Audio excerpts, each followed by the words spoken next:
big thing in American life, this sort of anti-intellectual bent that we have, where you're always told to like go with your gut, and you like make a decision because your heart tells you to make that decision. And like nothing against the heart. First off, your heart isn't telling you that to make that decision. Your heart beats, beats once or twice per second for your life, and that's all it's in the business of doing. Like your heart, when we talk about the heart, what we mean is some part of the brain that we don't understand, right? And so I think I would argue that like all of your choices are moral choices. Like the choice to study or not study for this test. Say you have a test tomorrow. The choice to study or not study for that test, I would argue, is a choice of morality. I really would, like, because you're making a decision based on your values, as well as making a decision based on what's in your best interest, right? So, like, obviously, what's in your best interest is to study for the test. But it may be that you want to stay up late and talk to your girlfriend. That's a moral choice. Like, that's a choice where you're sort of valuing one frankly stupid thing over another frankly more valuable thing.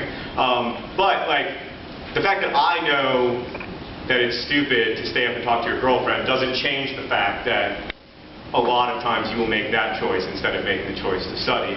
I'm interested in why you make that choice and like why I still make choices like that. For example, I guess the thing that I would say is that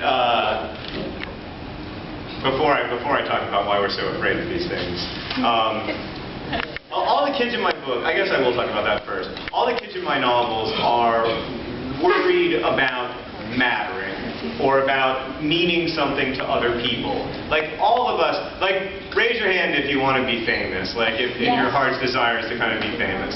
Right, which is like completely, and I say this lovingly and respectfully, and with like a warm, open heart, and telling you that it is not just you, it is also me, like that's crazy. There is no good reason to want to be famous or to like try to do something for reasons of notoriety. The reason that you want to be famous is not so you can make a difference or so that you can live forever. There is no forever. There is going to come a time when there are no human beings in the world to remember that there were ever human beings who did anything.